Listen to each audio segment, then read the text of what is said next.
ಕೊನೆ ಕಲವ ಸ್ವಲ್ಪ ನೋಡೋಣ ಅಂತ.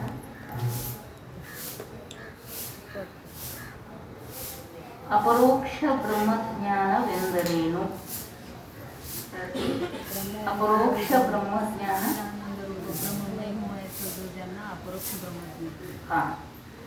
ಅಪರೋಕ್ಷ ಬ್ರಹ್ಮಜ್ಞಾನ ಅಂದ್ರೆ ಸಚ್ಚಿದಾನಂದ ರೂಪ ಬ್ರಹ್ಮ ನಾನೇ ಇದ್ದೀನಿ ಅಂತ ತಿಳಿದೇನದರಿ ಅಪರೋಕ್ಷ ಬ್ರಹ್ಮಜ್ಞಾನ ಅಂತ ಹೇಳಿದರು. ಅಪರೋಕ್ಷ ಬ್ರಹ್ಮಜ್ಞಾನವು ಯಾವುದರಿಂದ ಉಂಟಾಗುತ್ತದೆ ಅಂತ ಕೇಳಿದರು. ಅಪರೋಕ್ಷ ಹಿಂಗ ಸಚ್ಚಿದಾನಂದ ರೂಪ ಬ್ರಹ್ಮ ನಾನೇ ಇದ್ದೀನಿ ಅಂತ ತಿಳಿದು ಎದರಿಂದ ತಿಳಿತೀವಿ ನಾವು? ಎದರಿಂದ ಉಂಟಾಗ್ತದ ಅಂತ ಕೇಳಿದರು. ಗುರುಗಳ ಮುಖಾಂತರ ತತ್ವಮಸಿ ಶ್ರವಣದಿಂದ ಗುರುಗಳ ಮುಖದಿಂದ ತತ್ವಮಸಿ ಮಹಾವಾಕ್ಯದ ಶ್ರವಣದಿಂದ ಉಂಟಾಗುತ್ತದೆ ಅಂತ ಹೇಳಿದ್ರು.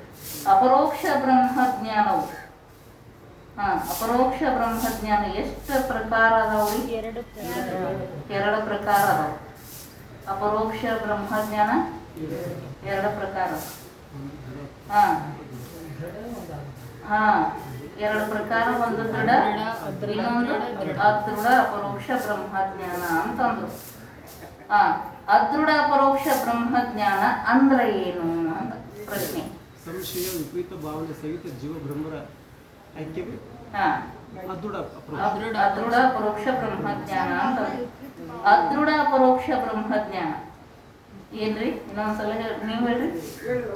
ಅದೃಢ ಅಪರೋಕ್ಷ ಬ್ರಹ್ಮಜ್ಞಾನ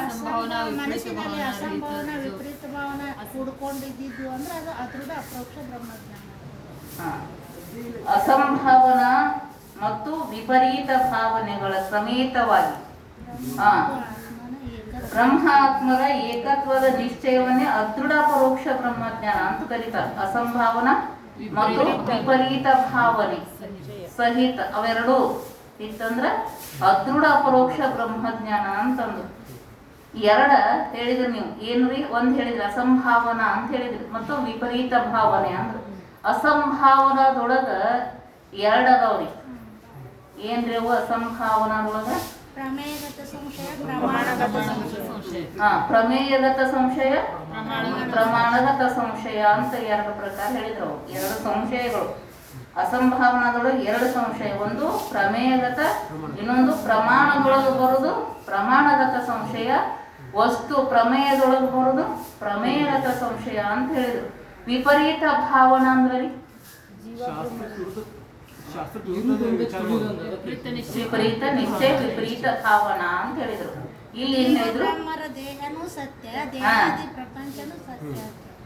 ಜೀವ ಬ್ರಹ್ಮರ ವೇದ ಸತ್ಯ ಅಂದಾರ. ವೇದನೂ ಸತ್ಯದರಿ ಮತ್ತ ದೇಹಾದಿ ಪ್ರಪಂಚನೂ ಸತ್ಯ ಅದ ಅಂತ ಹಿಂಗ ವಿಪರೀತ ನಿಶ್ಚಯ ಮಾಡೋದು ವಿಪರೀತ ಭಾವನಾ ಅಂತಂದ್ರು. ಅದೃಢ ಪರೋಕ್ಷ ಬ್ರಹ್ಮಜ್ಞಾನವು ಯಾವುದರಿಂದ ಉಂಟಾಗುತ್ತದೆ? ಅದೃಢ ಪರೋಕ್ಷ ಬ್ರಹ್ಮಜ್ಞಾನ ಆಗಕ್ಕ ಏನ್ ಕಾರಣ? ದೃಢನ ಆಗ್ಬೇಕಾಗಿತ್ತಲ್ರಿ. ಅದೃಢ ಯಾಕಾಯ್ತು? ಕಿಂಚಿತ್ ಮಲ ವಿಕ್ಷೇಪ ದೋಷ ಒಂದ್ರಿ. ಕಿಂಚಿತ್ ಮಲ ವಿಕ್ಷೇಪ ದೋಷ ಒಂದ್ರಿ. ಮಾತ್ರಿ ಇಲ್ಲ ಕಿಂಚಿತ್ ಮಲ ವಿಕ್ಷೇಪ ದೋಷ, ಸ್ವಲ್ಪ ಮಲ ದೋಷ ವಿಕ್ಷೇಪ ದೋಷ ನಿಂದ್ರಿ. ಶ್ರುತಿಗಳ ಅನೇಕತ್ವದ ಜ್ಞಾನ. ರೀ ಸಂಘ ಇಲ್ರಿ. ಇನ್ನೊಂದದ್ರಿ ಸಂಘದ ಸಂಸ್ಕಾರ. ಪಾಮರ ಪುರುಷರ ಸಂಘದ ಸಂಸ್ಕಾರ ಯಾವ್ದ್ರಿ? ವೇದವಾದಿ. ಹಂಗಲ್ರಿ, ಪಾಮರ ಪುರುಷ ಅಲ್ಲ, ವೇದವಾದಿ ಪಾಮರ ಪುರುಷರ ಸಂಘದ ಸಂಸ್ಕಾರ. ಸಂಘದ ಸಂಸ್ಕಾರ ಇದೆಲ್ಲ. ಮತ್ತೇನದ? ಇನ್ನೊಂದು ಏನದರಿ? ಸಂಘದ ಸಂಸ್ಕಾರ. ಇವುಗಳ ಸಮೇತವಾಗಿ ಪುರುಷನಿಗೆ ಮತ್ತೆ ಇವೆಲ್ಲ ಇಟ್ಕೊಂಡು ಪುರುಷ ಗುರುಮುಖ ದ್ವಾರ ಮಹಾವಾಕ್ಯದ ಶ್ರವಣ ಮಾಡ್ತಾನೆ. ಇದಕ್ಕ ಏನಾಗಿದ್ರಿ? ಅದೃಢ ಪರೋಕ್ಷ ಬ್ರಹ್ಮಜ್ಞಾನ ಆಗ್ಯದ. ಮತ್ತ ಅದೃಢ ಆಗ್ಬೇಕು, ದೃಢ ಆಗಂಗಿಲ್ಲ. ಅದೃಢ ಪರೋಕ್ಷ ಬ್ರಹ್ಮಜ್ಞಾನ ಆಯ್ತು. ಅದೃಢ ಪರೋಕ್ಷ ಬ್ರಹ್ಮಜ್ಞಾನದಿಂದ ಅದೃಢರೇ ಆಗ್ಯದ. ಅದೃಢ ಪರೋಕ್ಷ ಬ್ರಹ್ಮಜ್ಞಾನದಿಂದ ಅವ್ನಿಗೆ ಏನ್ ಲಾಭ ಆಗ್ತದ್ರಿ? ಏನೈತ್ರಿ ಅವಂದ? ಉತ್ತಮ ಲೋಕದ ಪ್ರಾಪ್ತಿ. ನೋಡ್ರಿ, ಅದೃಢ ಪರೋಕ್ಷ ಬ್ರಹ್ಮಜ್ಞಾನದಿಂದ ಉತ್ತಮ ಲೋಕದ ಪ್ರಾಪ್ತಿ. ಮತ್ರಿ ಹಾ, ಉತ್ತಮ ಲೋಕದ ಪ್ರಾಪ್ತಿ ಒಂದು. ಮತ್ತ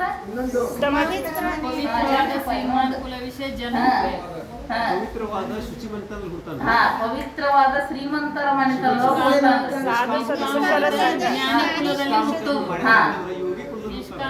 ನಿಷ್ಕಾಮದಿಂದ ಇತ್ತಂದ್ರ ಜ್ಞಾನಿ ಪುರುಷರ ಮನೆಯಲ್ಲಿ ಹುಡ್ತಾನ್ರಿ. ಯಾರ್ರಿ? ಹಾ, ಅದೃಢ ಪರೋಕ್ಷ ಬ್ರಹ್ಮಜ್ಞಾನ ಅದಾವ. ಹಾ, ಅದೃಢ ಪರೋಕ್ಷ ಲಾಭ ಅದರಿ.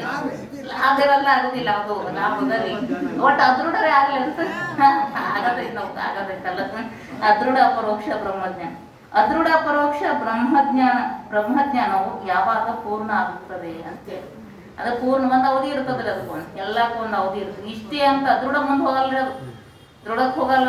ಅದೃಢ ಪರೋಕ್ಷ ಬ್ರಹ್ಮಜ್ಞಾನ ಯಾವಾಗ ಪೂರ್ಣ ಆಯಿತು ಅಂತ ಹೇಳಿದರು. ಸಚ್ಚಿತ ಆನಂದ ರೂಪ ಅಂದ್ರೆ ಇನ್ನ ವಿಶೇಷಣಗಳು ಅದಾವ್ರಿ ಆತ್ಮನು. ಅವೆಲ್ಲ ನಾನೇ ಅಂತ ತಿಳ್ಕೊಂಡ್ರು ಕೂಡ ಅವು ಆದ್ರ ಮನಸ್ಸಿನಾಗ ಅಸಂಭವನ ಸಂಶಯಗಳು ಅದಾವ್ರಿ ಏನಾರಿ. ಅದ್ರದಿಂದ ಅದೃಢ ಅಪರೋಕ್ಷ ಬ್ರಹ್ಮಜ್ಞಾನ.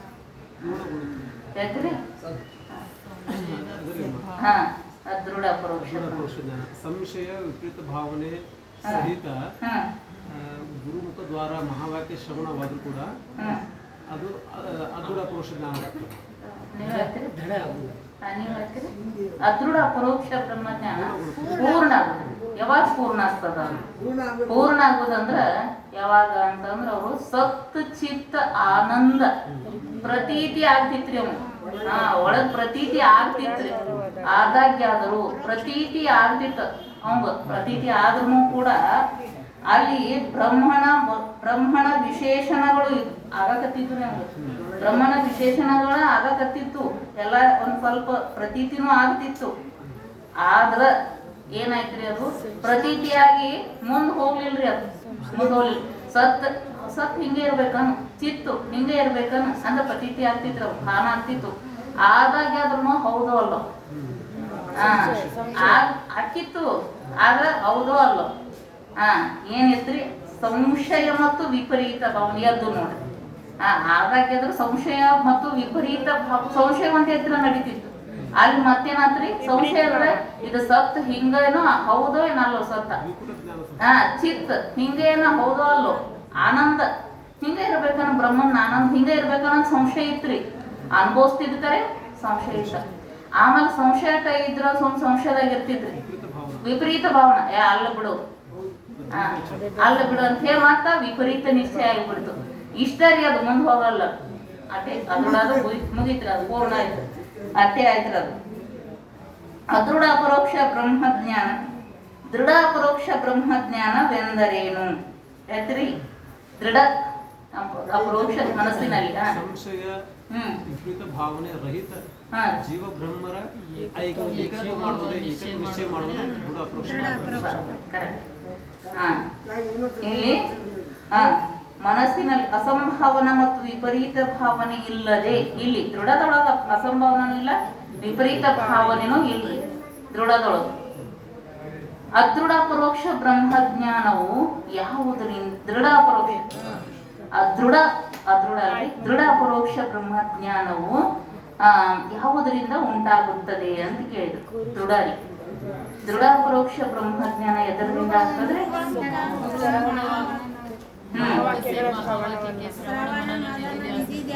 ವಿಚಾರ ಮಾಡೋದು. ದೃಢ ಪರೋಕ್ಷ ಬ್ರಹ್ಮಜ್ಞಾನ ಶ್ರವಣ ಮನನ ನಿಧಿಧ್ಯಾಸನ ಹಿತ ಮಹಾವಾಕ್ಯ ಶ್ರವಣದಿಂದ ಸಚ್ಚಿತ್ ಆನಂದ ಬ್ರಹ್ಮ ನಾನಿದ್ದೇನೆ ಎಂಬ ದೃಢ ನಿಶ್ಚಯವೇ ದೃಢ ಅಪರೋಕ್ಷ ಬ್ರಹ್ಮಜ್ಞಾನ. ನಾವು ವ್ಯಾಖ್ಯಾನ ಬೇರೆ ಬೇಡನ್ರಿ, ಬಟ್ ಗುರುಮುಖ ದ್ವಾರ ಮಹಾವಾಕ್ಯಕ್ಕೆ ಅರ್ಥಕ್ಕೆ ಗುರುಮುಖ ದ್ವಾರ ಮಹಾವಾಕ್ಯ ಅಷ್ಟ ಅಲ್ರಿ, ಮಹಾವಾಕ್ಯದ ಅರ್ಥದ ಮಹಾವಾಕ್ಯದ ಅರ್ಥದ ಶ್ರವಣ ಮನನ ನಿಧಿಧ್ಯಾಸನಾತ್ಮಕ ಇದು ಪೂರ್ಣ ಅಲ್ಲ. ನಿಧಿಧ್ಯಾಸನ ಮಾಡುವುದರಿಂದ ದೃಢ ಅಪರೋಕ್ಷ ಬ್ರಹ್ಮಜ್ಞಾನ. ದೃಢ ಅಪರೋಕ್ಷ ಬ್ರಹ್ಮಜ್ಞಾನದಿಂದ ಏನಾಗುವುದು? ದೃಢ ಅಪರೋಕ್ಷ ಬ್ರಹ್ಮಜ್ಞಾನದಿಂದ ಅಪಾನಪಾದಕ ಆವರಣ ವಿಕ್ಷೇಪ ನಿವೃತ್ತಿ ಆಗ್ತದೆ. ಕರೆಕ್ಟ್. ಅಪಾನಪಾದಕ ಆವರಣ ವಿಕ್ಷೇಪ ರೂಪ ಕಾರ್ಯಸಹಿತ ಅವಿದ್ಯೆ ಅಜ್ಞಾನ ನಿವೃತ್ತಿಯಾಗುತ್ತದೆ. ಸುಮ್ಮ ಇದು ಒಂದೇ ಕಲ ಭಾಳ ಬರ್ತದಂತ ಇದು ಭಾಳ ಮನನ ಮಾಡ್ಬೇಕಾಗಿದ್ರಿ. ಒಂದೇ ಕಲ ಒಂದೇ ಎಲ್ಲಿ ಹೋದ್ರು ಬಿಡಂಗಿಲ್ರಿ. ಇದು ವೃತ್ತಿ ಪ್ರಭಾಕರ್ ಹೋಗ್ಲಿ ವಿಜಯ್ ದೃಢ ದೃಢ ಬೇಕ್ರಿ ಇವು ಎಲ್ಲಿ ಹೋದ್ರು. ಅದಕ್ಕೆ ಇದು ಭಾಳ ಮನನ ಮಾಡ್ಬೇಕು. ಒಂದೇ ಕಲಾವನ್ನ ಒಳ್ಳೆ ಕೇಳಾಕತ್ತೀವ್ರಿ. ಏನ್ ನೋಡ್ರಿ, ದೃಢ ಅಪರೋಕ್ಷ ಬ್ರಹ್ಮಜ್ಞಾನ ದೃಢರೇ ಅಂತ ದೃಢ ಅಪರೋಕ್ಷ ಬ್ರಹ್ಮಜ್ಞಾನ ಯಾವಾಗ ಪೂರ್ಣ ಆಗ್ತದ್ರಿ? ದೃಢ ಅಪರೋಕ್ಷ ಬ್ರಹ್ಮಜ್ಞಾನವು ನಿಮಗ ಹಾಗೆ ಹೇಳ್ಬೋದು. ಇದನ್ನ ಈ ದೇಹನೇ ನಾ ಅದೀನಿ ಅನ್ನೋದು ಎಷ್ಟು ಗಟ್ಟಿ ಆಗದಲ್ರಿ. ಇದನ್ನ ಬಾಧ ಮಾಡಿ ಆ ಸಚ್ಚಿತ ಆನಂದ ರೂಪ ಆ ಆತ್ಮ ಸ್ವರೂಪನೇ ನಾ ಅದೀನಿ ಅನ್ನೋದು, ಆ ಬ್ರಹ್ಮನೇ ನಾ ಅದೀನಿ ಅನ್ನೋದು ಇದನ್ನ ಗಟ್ಟಿ ಆಗುತ್ತ. ಇದು ದೃಢ ಅಪರೋಕ್ಷ ಬ್ರಹ್ಮಜ್ಞಾನ ಪೂರ್ಣ ಆಗ್ತದಂತ. ದೇಹ ನಾನೇ ಅಂತ ಎಷ್ಟು ದೃಢ ಭಾವ ಇರ್ತದಲ್ಲ, ಅದ ಭಾವ ಹೋಗಿ ಏನಾಗ್ಬೇಕ್ರಿ? ಬ್ರಹ್ಮ ನಾನೇ ಇದ್ದೀನಿ ಅಂತ ಏನು ದೃಢ ಜ್ಞಾನ ಆಯ್ತಂದ್ರ ಅದಕ್ಕ ದೃಢ ಅಪರೋಕ್ಷ ಬ್ರಹ್ಮಜ್ಞಾನ ಅಂತ ಹೇಳಿ. ಯಾವುದಕ್ಕ ವಿಚಾರ ಅಂತ ಕರೀತಾರ್ರಿ? ಆತ್ಮ ಅನಾತ್ಮಗಳ ಬಗ್ಗೆ ಜ್ಞಾನಿಸುವ ವಿಚಾರ ಕೈ. ಆತ್ಮ और अनात्मा को भिन्न करके ಜ್ಞಾನಿಸುವ ವಿಚಾರ. ಕರೆಕ್ಟ್ ಹೇಳಿದ್ರು. ಯಾವುದಕ್ಕ ವಿಚಾರ ಅಂತಾರು? ಅನಾತ್ಮಗಳನ್ನು ಭಿನ್ನವಾಗಿ ಬೇರ್ಪಡಿಸಿ ತಿಳುವಳಿಕೆಗೆ. ಆತ್ಮ ಅನಾತ್ಮಗಳ ಭಿನ್ನ ಭಿನ್ನ ಮಾಡಿ ವಿಚಾರ ಯಾವುದಕ್ಕ ವಿಚಾರ ಅಂತಾರು? ಆತ್ಮ ಮತ್ತು ಅನಾತ್ಮ ಬೇರೆ ಬೇರೆ ತಿಳಿಯುವುದಕ್ಕನ ವಿಚಾರ ಅಂತ ಕರೀತಾರೆ. ಈ ವಿಚಾರವು ಯಾವುದರಿಂದ ಉಂಟಾಗುತ್ತದೆ? ಈ ವಿಚಾರ ಎದರದಿಂದ ಆಗ್ತದ? ಹೇಳ್ರಪ್ಪ, ಎದರದಿಂದ ಆಗ್ತದ ಹೇಳಿ. ಈಶ್ವರ ನಾಲ್ಕು ಕೃಪಾ ರೀ. ವೇದ ಕೃಪಾ ಅಂತಃಕರಣ ಕೃಪಾ ಈಶ್ವರ ಕೃಪಾ, ವೇದ ಕೃಪಾ, ಗುರು ಕೃಪಾ, ಅಂತಃಕರಣ ಕೃಪಾ.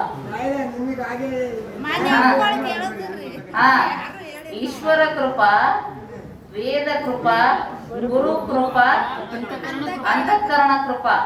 ಇವು ನಾಲ್ಕು ಕೃಪೆಗಳ ಆಗಬೇಕಂತ ಹೇಳಿದ್ರು. ನಾಲ್ಕು ಕೃಪೆಗಳ ಸುಮ್ಮ ಇವತ್ತು ಹೇಳತ್ತೀನ್ರಿ ನಾ. ಇವರಿ ಒಂದೇ ಕಲ ಆಗ್ಬೇಕ್ರಿ ಪೂರ. ಈಶ್ವರ ಕೃಪಾ, ವೇದ ಕೃಪಾ, ಗುರು ಕೃಪಾ, ಅಂತಃಕರಣ ಕೃಪಾ. ಈಶ್ವರ ಕೃಪಾ ರೀ. ಸುಮ್ ನಿಮ್ಗೆ ಹೆಂಗ್ ಬರ್ತದ ಅಂತ ಹೇಳಿದ್ರ ಬಂದಂಗ ಹೇಳ್ಬೇಕಂತ ಈಶ್ವರ ಕೃಪಾ ಅಂದ್ರೆ ಗುರುಗೆ ಅವಕಾಶ ಕೊಡ್ತಾನೆ. ನಮಗೆ ಏನ್ ಬೇಕು ಎಲ್ಲ ಸಲಕರಣ ಸಾಧನಗಳನ್ನು ಜ್ಞಾನಕ್ಕೆ ಬೇಕಾದ ಎಲ್ಲ ಈಶ್ವರ ಕೃಪಾ. ಸದ್ಗುರು ಜ್ಞಾನ ಸಾಮಗ್ರಿ ಪ್ರಾಪ್ತಿ ಈಶ್ವರ ಕೃಪಾ.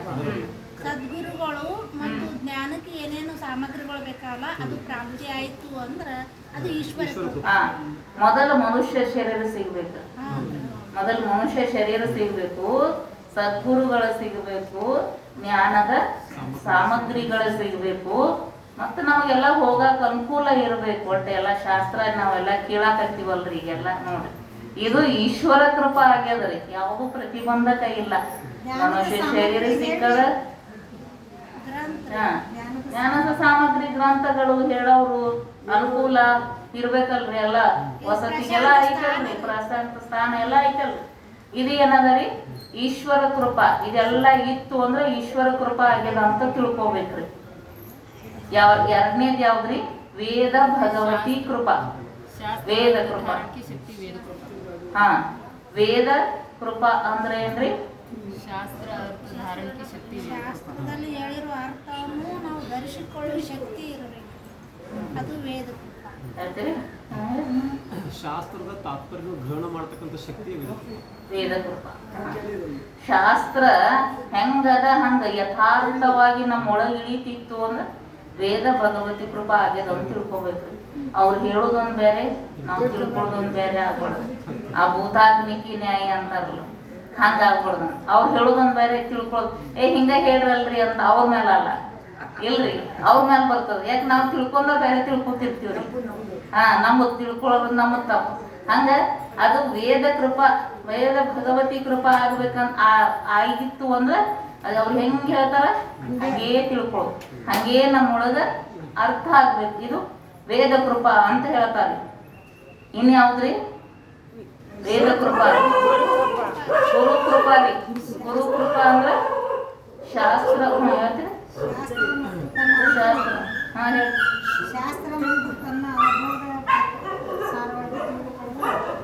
ಕರೆಕ್ಟ್, ನೀವು ಹೇಳ್ತೀರಿ. ಗುರು ಅಂತಃಕರಣಪೂರ್ವಕವಾಗಿ ಶಾಸ್ತ್ರದ ಯಥಾರ್ಥ ಜ್ಞಾನವನ್ನ ಶಿಷ್ಯನಿಗೆ ಕೊಡುವುದೇ ಗುರು. ಅನುಭವ ಸಹಿತ. ಹಾ, ಶಾಸ್ತ್ರ ಮತ್ತು ಸ್ವ ಅನುಭವ, ತನ್ನ ಅನುಭವ. ಶಾಸ್ತ್ರ ಹೆಂಗ್ ಹೇಳ್ತದ ಹಂಗ ಹೇಳ್ಬೇಕ್ರಿ, ಮತ್ರಿ ತನ್ನ ಅನುಭವ ಇರ್ಬೇಕಲ್ರಿ. ಹಾ, ತಮ್ಮ ಅನುಭವ ಮತ್ತೆ ಯಥಾರ್ಥ ಬೋಧನೆ ಮಾಡಬೇಕು. ಯಥಾರ್ಥ ಬೇರೆ, ಅಯಥಾರ್ಥ ಬೇರೆ. ಇರುದೊಂದ ಹೇಳುದೊಂದ ಅಲ್ಲ, ಹೆಂಗದ ಹಂಗ ಹೇಳ್ಬೇಕ್ರಿ. ಸತ್ಯ ಹೇಳ್ಬೇಕು. ವ್ಯಾಸ ಪೀಠ ವೇದಿಕೆ ಇರ್ತದಂದ್ರ ಸತ್ಯವನ್ನ ಮಾತಾಡ್ಬೇಕು. ಅವ್ರಿಗೆ ಅನುಕೂಲ ಆದಂಗೆ ಹೇಳುದಲ್ಲ. ಹಂಗಂಗ ಅವ್ರಿಗೆ ಅನುಕೂಲ ಇರ್ತದ ಹಂಗೆ ಹೇಳುದಲ್ಲ. ಅದು ಯಥಾರ್ಥವಾಗಿ ಹೆಂಗೆ ಹೇಳೈತಿ ಶಾಸ್ತ್ರದೊಳಗ ಹಂಗೇ ಹೇಳುದು. ಇದು ಏನದರಿ? ಗುರು ಕೃಪಾ ಅಂತ ಹೇಳ್ತಾರ್ರಿ. ಇನ್ನೊಂದ್ರಿ ಲಾಸ್ಟ್ ಅದರಿ. ಎಲ್ಲ ಅದು ಅಕ್ಕವ ಇದಾಗಲ್ ನೋಡ್ರಿ, ಇದು ದೊಡ್ಡದರಿ. ಅಂತಃಕರಣ ಕೃಪಾ ಅಂದ್ರ ರೀ ಹೇಳ್ತೀರಿ? ಅಂತಃಕರಣ ಕೃಪಾ ಸಾಧನೆಗಳನ್ನ ಮಾಡೋದು. ಶಾಸ್ತ್ರಗಳು ಗುರುಗಳು ಹೆಂಗ ಹೇಳ್ಯಾರ ಹಂಗ ಸಾಧನೆ ಸಂಪಾದನೆ ಮಾಡ್ಕೋಬೇಕಲ್ಲ. ಇದು ಅಂತಃಕರಣ ಕೃಪಾ ಅಂತ ಹೇಳ್ತಾರೆ. ಸಾಧನೆದೊಳಗೆ ನಾವು ಮಾಡ್ಬೇಕಲ್ಲ. ಅವ್ರು ಹೆಂಗ ಹೇಳ್ಯಾರಂಗ ಅವ್ರು ಹೇಳೋದು ಹೇಳಿದ್ರು, ಮುಂದ ನಮ್ದು ಇರ್ತದ ದಾರಿ ತೋರಿಸ್ತಾರ. ತೋರಿಸಿದ್ರು ಅದನ್ನ ನಾವು ಅನುಭವ ಸಾಧನೆಗಳನ್ನ ಮಾಡಬೇಕಲ್ಲ. ಸಾಧನೆ ಸಂಪಾದನೆ ಮಾಡೋದು ಅಂತಃಕರಣ ಕೃಪಾ ಅಂತ ಹೇಳಿದ್ರು. ಅಂತ ನೋಡೋಣ್ರಿ. ಈಗ ತೆಗೀರಿ ಮೂರನೇ ನೀನೆಲ್ಲ ತಿಳ್ಸ್ಕೊಂತ ಬಂದೇವ್ರಿ. ಇದ್ರೊಳಗ ನಾನು ಅಲ್ಲ ಮತ್ತು ನನ್ನದು ಅಲ್ಲ ಅಂತ ಹೇಳ್ಕೊತ ಬಂದಾರ್ರಿ. ಎಲ್ಲಿಗೆ ಬಂದಿತ್ರಿ? 28ನೇದ್ ನೋಡ್ರಿ. 28ನೇದ್ದು 53ನೇ ಪೇಜ್. ನಿಮ್ಮದು ಬೇರೆ ಇರ್ಬೇಕು. ಅಂಧತ್ವಾದಿಗಳು. ನೀನ್ ಹೇಳಿದ್ರಲ್ಲ ಒಬ್ಬ ರಾಜ ಇದ್ದ, ದೃಷ್ಟಾಂತ ಕೊಟ್ರು ನೋಡ್ರಿ. ಏನ್ ದೃಷ್ಟಾಂತ ಕೊಟ್ರು? ರಾಜ ಕಾರಂಜಿ ಇದ್ದು 3 ಕಾರಂಜಿ ಬಂದಿದ್ದು, ಅದು ಬಂದ್ ಮಾಡಿದ ಬಳಕು ನೋಡ್ಕೋತಿದ್ದ. ಮೊದಲು ಅದನ್ನ ನೋಡ್ಕೋತ ಕುಂತಿದ್ದ ಅಂತ ಎಲ್ಲ ಹೇಳಿದ್ರಲ್ಲ. ಅದು ಮೊದಲ ನೋಡ್ಕೋತ ಕುಂತಾಗ 3 ವೃತ್ತಿಗಳು ಹೇಳ್ತಿರ್ತಾವ. 3 ವೃತ್ತಿ, ಸತ್ವಗುಣ, ರಜೋಗುಣ, ತಮೋಗುಣ ಅಂತ 3 ವೃತ್ತಿ. ಅದಕ್ಕೆ ತುಂತುರು ಹನಿಗಳಿದ್ವು ಅಲ್ರಿ. ಅದು ಅನೇಕ ವೃತ್ತಿ, 3 ವೃತ್ತಿ ಅಲ್ಲ. ಸತ್ವದೊಳಗ 3 ಅದಾವ, ಮತ್ತ ಸತ್ವದೊಳಗ 3 ಅದಾವ, ರಜದೊಳಗ 3 ಅದಾವ, ತಮೋ ಒಳಗ 3 ಅದಾವ್ರಿ. ಮತ್ತ ಅದ್ರೊಳಗ ಗುಣದೊಳಗ ಹಂಗ ಅನೇಕ ವೃತ್ತಿಗಳು ಹೇಳ್ತಿರ್ತಾವ್ರಿ. ಕಾರಂಜಿ ಹೆಂಗ ನೀರು ಬೀಳ್ತಿರ್ತದ ಹಂಗ ಅನೇಕ ವೃತ್ತಿಗಳು ಹೇಳ್ತಿರ್ತಾವು. ಅದನ್ನ ಹೆಂಗ ರಾಜ ನೋಡ್ಕೋತ ಕುಂತಿದ್ದಲ್ರಿ. ಕಾರಂಜಿ ನೋಡ್ಕೋತ ಕುಂತಿದ್ದ. ಆಮ್ಯಾಲ ಏನು ಮಾಡಿದ ಅಂದ್ರೆ ಅವ್ ಬಂದ ಕೆಲಸ ಮಾಡೋ ಬಂದ ಅದನ್ನ ಮುಚ್ಚಿಬಿಟ್ಟ. ಅದನ್ನ ಮುಚ್ಚಿದ ಕೂಡಲೇ ಬಂದ್ ಮಾಡದ ಕೂಡಲೇ ಅವ ಒಬ್ಬನೇ ರಾಜ ಸುಮ್ಮ ಕುಂತ. ಹಂಗ ಈ ಅಂತಃಕರಣ ವೃತ್ತಿಗಳು ಹೇಳ್ತಿರ್ತಾವ, ಬೀಳ್ತಿರ್ತಾವ. ಎದ್ದು ನೋಡ್ಕೋತ ಹೆಂಗ ರಾಜ ಕುತ್ತಂಗ ಆರೂಢ ರೂಪವಾಗಿರುವಂತ ಆತ್ಮ ಸ್ವರೂಪ ಕುಂತಿರ್ತಾನೋ. ಏನಂತಂದ್ರ ಕರ್ಮ, ಪ್ರಾರಬ್ಧ ಕರ್ಮ ಮುಗೀತು ಅಂದ್ರೆ ಏನ್ ಮಾಡ್ತ ಸುಸುಪ್ತಿ ಅವಸ್ಥೆದೊಳಗೆ ಹೋಗ್ಬಿಡ್ತದಲ್ಲ. ಸುಸುಪ್ತಿ ಒಳಗೆ ಹೋಗ್ಬಿಡ್ತೀವಿ ನಾವು. ವಾಲ್ ಬಂದ್ ಮಾಡ್ಬಿಟ್ಟಾನ. ಸುಸುಪ್ತಿ ಅವಸ್ಥೆದಾಗ ಹೋಗಿ ವಾಲ್ ಬಂದ್ ಮಾಡ್ಬಿಟ್ಟಾನ. ಸುಸುಪ್ತಿ ಅವಸ್ಥೆದಾಗ ಆಯ್ತು ತಾನೇ ಆಗ್ಬಿಡ್ತಾನ, ಒಬ್ಬನೇ ಇರ್ತಾನ. ಹಂಗ ನೀನ್ ಎಲ್ಲ ಅದ್ರ ಬಗ್ಗೆ ತಿಳಿಸಿದ್ರು, ಕೇಳ್ಕೊತ ಬಂದ್ರಿ. ಇಲ್ಲಿ ನೋಡ್ರಿ, ಅಂಧತ್ವಾದಿಗಳು ಮತ್ತು ಮಂದತ್ವ ಹಾಗೂ ಪಟುತ್ವ ಇವು ನಾನು ಅಲ್ಲ ಮತ್ತು ನನ್ನವೂ ಅಲ್ಲ ಎಂಬುದು ಹೇಗೆ ತಿಳಿಯಬೇಕು ಅಂತ. ಅಂಧತ್ವಾದಿಗಳು ಇದು ಧರ್ಮಗಳದಾವಲ್ರಿ. ಇವು ಧರ್ಮಗಳದಾವ, ಇಂದ್ರಿಯಗಳ ಧರ್ಮಗಳು. ಇವೆಲ್ಲ ಇಂದ್ರಿಯಗಳ ಧರ್ಮಗಳದಾವ. ಅಂಧತ್ವಾದಿ, ಮಂದತ್ವಾದಿ, ಪಟುತ್ವ. ಅಂಧ ಅಂದ್ರ ಕತ್ಲ ಪೂರ ಕಾಣಂಗಿಲ್ಲ, ಮಂದ ಕಾಣಿಸೋದು, ಸ್ಪಷ್ಟವಾಗಿ ಕಾಣಿಸೋದು. ಕಣ್ಣು ಕಾಣಿಸಂಗಿಲ್ಲ ಅಂತ, ಕಿವಿ ಕೇಳ್ಸಂಗಿಲ್ಲ ಅಂದಿಟ್ಟು ಪೂರ ಕೇಳ್ಸಂಗಿಲ್ಲ ಅಂತೀವ್, ಪೂರ ಕಾಣಿಸಂಗಿಲ್ಲ ಅಂತೀವಲ್ಲ ಅಂದ. ಹಾಗೆ ಮಂದ್ ಒಂದು ಸ್ವಲ್ಪ ಮಂದ್ ಕಾಣಿಸ್ತದ, ಇಲ್ಲರಿ ಸ್ಪಷ್ಟ ಕಾಣಿಸ್ತದ ಅಂತ. ಇವು ಎದರು ಅದಾವ್ರಿ? ಇವು ಇಂದ್ರಿಯಗಳದಾವು. ಇವೆಲ್ಲ ಇಂದ್ರಿಯಗಳು ಅದಾವು ಅನ್ನೋದು ನಾವು ಹೆಂಗೆ ತಿಳ್ಕೊಬೇಕ್ರಿ? ಅದಾವ ಅಂತ ಹೆಂಗೆ ತಿಳ್ಕೊಬೇಕು? ನಾನು ಅಲ್ಲ ಮತ್ತು ನನ್ನೂ ಅಲ್ಲ ಅಂತ ಹೆಂಗೆ ಪ್ರಶ್ನೆ ರೀ ಅದು. ಪ್ರಶ್ನೆ ಅದನ್ನ ಹೆಂಗೆ ತಿಳ್ಕೊಬೇಕು? ನಾನು ಅಲ್ಲ ಮತ್ತು ನನ್ನದು ಅಲ್ಲ ಅಂತ ಹೆಂಗೆ ತಿಳ್ಕೊಬೇಕು ಅಂತ ಪ್ರಶ್ನೆ ಮಾಡತ್ತಾರೆ. ನೋಡ್ರಿ ಅವ್ರು ಹೇಳ್ತಾರೆ, ನೇತ್ರಾದಿ ಇಂದ್ರಿಯಗಳು, ನೇತ್ರಾದಿ ಇಂದ್ರಿಯಗಳು ಆದಿ ಇವೆಲ್ಲ ಆದಿ ಅಂದ್ರೆ ರೀ ನೇತ್ರ 5 ಇಂದ್ರಿಯ. ಈಗ ಅವೆಲ್ಲ ಸ್ಪಷ್ಟ ಆಗ್ಯಾವ ನಿಮಗೆ. ಜ್ಞಾನೇಂದ್ರಿಯಗಳು ರೀ ವಸ್ತು ಅದು ರೀ. ಏನೇನ್ರಿ ಪಟ್ ಪಟ್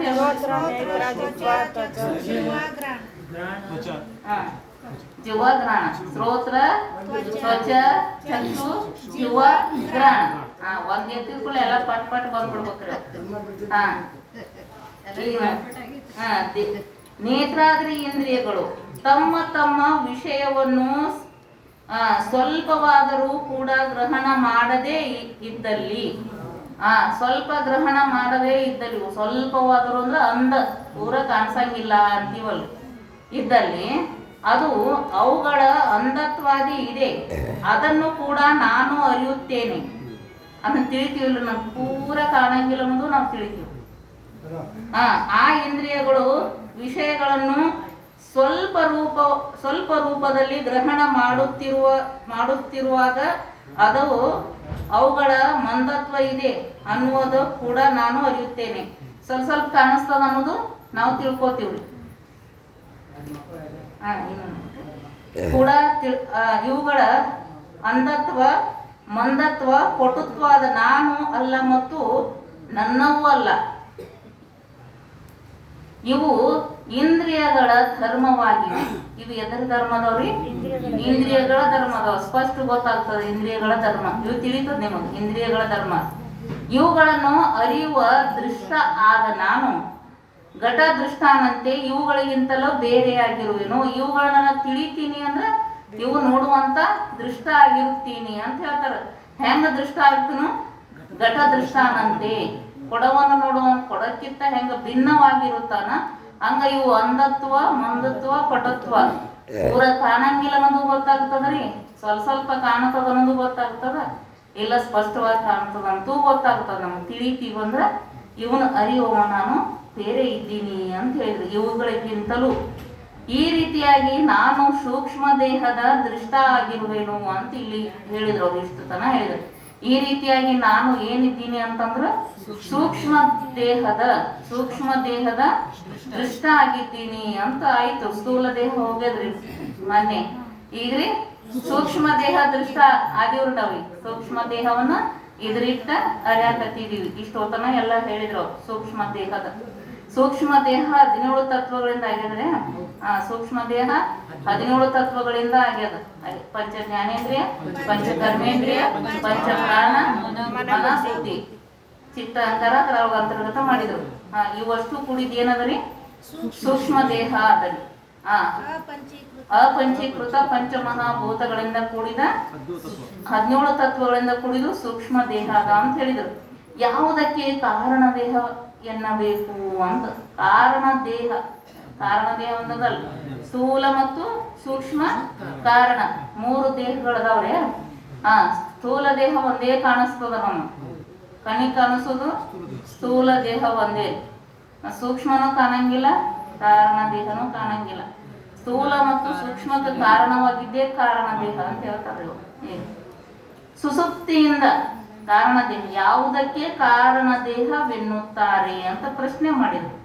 ಸುಸುಪ್ತಿಯಿಂದ ಎಚ್ಚರನಾದ ಪುರುಷನು, ಮಕ್ಕೊಂದಿರ್ತೀವಲ್ಲ, ನಿಂದು ಸುಸುಪ್ತಿಯಿಂದ ಎಚ್ಚರನಾದ ಪುರುಷನು ಹೇಳುತ್ತಾನೆ, ಈ ದಿನ ನನಗೆ ಏನೂ ಕೂಡ ಗೊತ್ತಾಗಲಿಲ್ಲ. ಅಂದ ಹಾಗೆ ಸುಸುಪ್ತಿಯಲ್ಲಿ ಅಜ್ಞಾನವಿದೆ ಎಂಬ ಮಾತು ಸಿದ್ಧವಾಗುತ್ತದೆ. ಮತ್ತು ಜಾಗೃತ ಅವಸ್ಥೆಯಲ್ಲಿ ಕೂಡ ನಾನು ಬ್ರಹ್ಮನನ್ನು ಅರಿಯುವುದಿಲ್ಲ, ನನಗೆ ನನ್ನ ಅರಿವು ಇಲ್ಲ. ಇದು ನಾನು ಅರಿಯುವುದಿಲ್ಲ, ಅದನ್ನು ನಾನು ಅರಿಯುವುದಿಲ್ಲ. ಈ ಅನುಭವಕ್ಕೆ ವಿಷಯ ಅಜ್ಞಾನವಿದೆ ಮತ್ತು ಸ್ವಪ್ನದ ಕಾರಣವಾದರೂ ನಿದ್ರಾರೂಪ ಅಜ್ಞಾನವಿದೆ. ಇಂಥ ಯಾವ ಅಜ್ಞಾನ ಅದುವೇ ಕಾರಣ ದೇಹವಾಗಿದೆ. ಈಗ ನೋಡ್ರಿ, ಸುಸುಪ್ತಿಯಿಂದ ಎಚ್ಚರನಾದ ಪುರುಷನು. ನಾವು ಎದ್ದು ಕೂಡಲೇ ನೋಡ್ರಿ, ಸುಸುಪ್ತಿ ಅಂದ್ರೆ ರೀ ನಿದ್ದೆ ಒಳಗಿಂದ ಎದ್ದು ಕೂಡಲೇ ನಾವು ಏನಂತೀವ್ರಿ, ಗಾಢವಾದ ನಿದ್ರಿ ಒಳಗಿಂದ ಹೇಳ್ತೀವ್ರಿ. ಎಚ್ಚರವಾದ ಪುರುಷನು ಹೇಳುತ್ತಾನೆ, ಈ ದಿನ ನನಗೆ ಏನೂ ಕೂಡ ಗೊತ್ತಾಗಲಿಲ್ಲ. ಈ ದಿನ ನನಗೆ ಇಷ್ಟು ಚಂದ ನಿದ್ದೆ ಹತ್ತಿತ್ರಿ, ನನಗೆ ಏನೊಂದು ತಿಳಿಲಿಲ್ಲ ಅನ್ನೋದು ಏನದ ರೀ, ಅಜ್ಞಾನ ಅದ. ತಿಳಿಯುವುದಿಲ್ಲ ಅನ್ನೋದನ್ನ ಅಜ್ಞಾನ ಅದ ಅಂತ ಹೇಳಿದ್ರು. ಗೊತ್ತಾಗಲಿಲ್ಲ ಅಂದ ಹಾಗೆ ಸುಸುಪ್ತಿಯಲ್ಲಿ ಅಜ್ಞಾನವಿದೆ ಎಂಬ ಮಾತು ಸಿದ್ಧವಾಗುತ್ತದೆ. ಸುಸುಪ್ತಿಯಲ್ಲಿ ಅಜ್ಞಾನ ಐತೆ ಅನ್ನೋದು ಸಿದ್ಧ ಆಯ್ತ್ರಿ. ಜಾಗೃತ ಅವಸ್ಥೆಯಲ್ಲಿ ನಾನು ಬ್ರಹ್ಮನನ್ನು ಅರಿಯುವುದಿಲ್ಲ. ಇಲ್ಲಿ ಜಾಗೃತದೊಳಗ ಬ್ರಹ್ಮ ಅಂದ್ರೆ ಏನು ಗೊತ್ತಿಲ್ಲ ಅನ್ನೋದನ್ನ ಅಜ್ಞಾನ ಐತಿ. ಗೊತ್ತಿಲ್ಲ ಅನ್ನೋದನ್ನ ಅಜ್ಞಾನ ಅಂತ ಹೇಳಿದ್ರು ಅವರು. ಬ್ರಹ್ಮ ಅಂದ್ರೆ ಏನನ್ನೋದು ಗೊತ್ತಿಲ್ಲ. ಜಾಗೃತ ಅವಸ್ಥೆದೊಳಗಡೆ ಗೊತ್ತದ ಇಲ್ಲ, ಅರಿಯೋದಲ್ಲ. ನನಗೆ ನನ್ನ ಅರಿವು ಇಲ್ಲ ಅಂತೀವಲ್ರಿ. ಅವಾಗ ನನಗೆ ನಮ್ದು ಅರಿವಿಲ್ಲ. ಎಚ್ಚರದೊಳಗುನು ಅರಿವಿಲ್ಲಲ್ರಿ.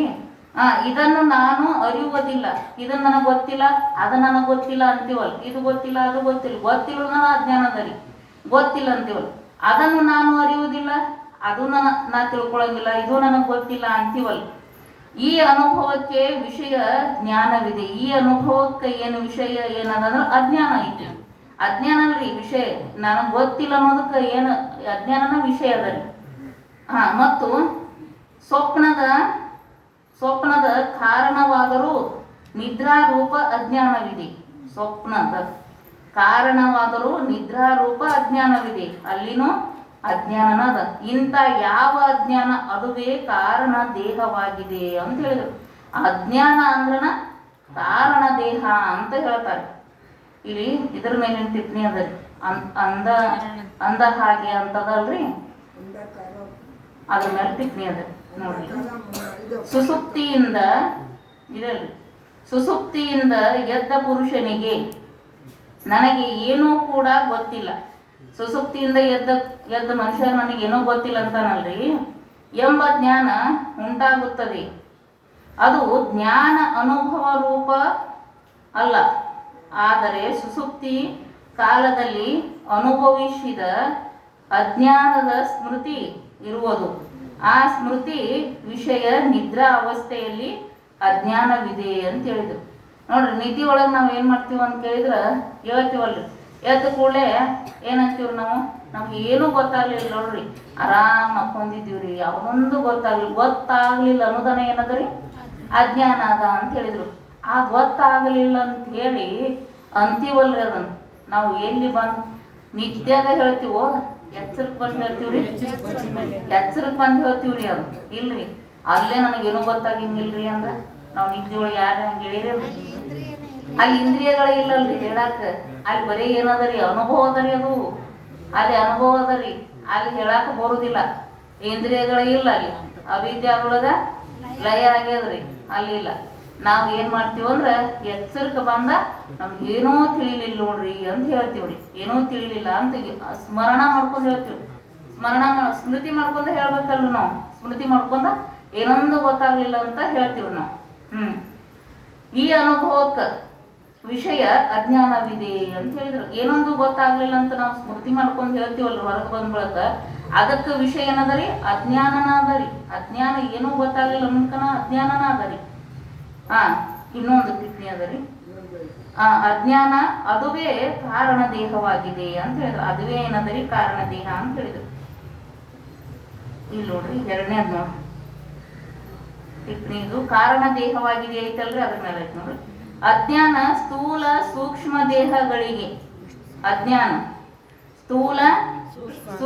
ದೇಹಗಳಿಗೆ ಹೇತುವಾಗಿರುವುದರಿಂದ ಇದಕ್ಕೆ ಕಾರಣ ದೇಹವೆನ್ನುತ್ತಾರೆ. ಅಜ್ಞಾನ ಅಂದ್ರೆ ಏನ್ರಿ? ಸ್ಥೂಲ ಮತ್ತು ಸೂಕ್ಷ್ಮ ದೇಹಗಳಿಗೆ ಕಾರಣ ಆಗಿದ್ದನ ಕಾರಣ ದೇಹ ಅಂತ ಹೇಳ್ತಾರ. ಅಜ್ಞಾನ ಅಂದ್ರು ಅದೇ, ಕಾರಣ ದೇಹ ಅಂದ್ರು ಅದೇ. ಈ ಸೂಕ್ಷ್ಮ ದೇಹಕ್ಕೂ ಅದೇ ಕಾರಣದರಿ, ಸ್ಥೂಲ ದೇಹಕ್ಕೂ ಅದೇ ಕಾರಣ. ಅವು ಎರಡಕ್ಕೂ ಕಾರಣ ಆಗ್ಯದ ಅಂತ ಹೇಳನ ಕಾರಣ ದೇಹ ಅಂತ ಕರೀತಾರ ನೋಡ್ರಿ. ಇದಕ್ಕ ಕಾರಣ ದೇಹ, ಸ್ಥೂಲ ಮತ್ತು ಸೂಕ್ಷ್ಮ ಕಾರಣ ದೇಹ ಅಂತ ಹೇಳಿದ್ರು. ತತ್ವಜ್ಞಾನದಿಂದ ಇದರ ವಾಗುತ್ತದೆ.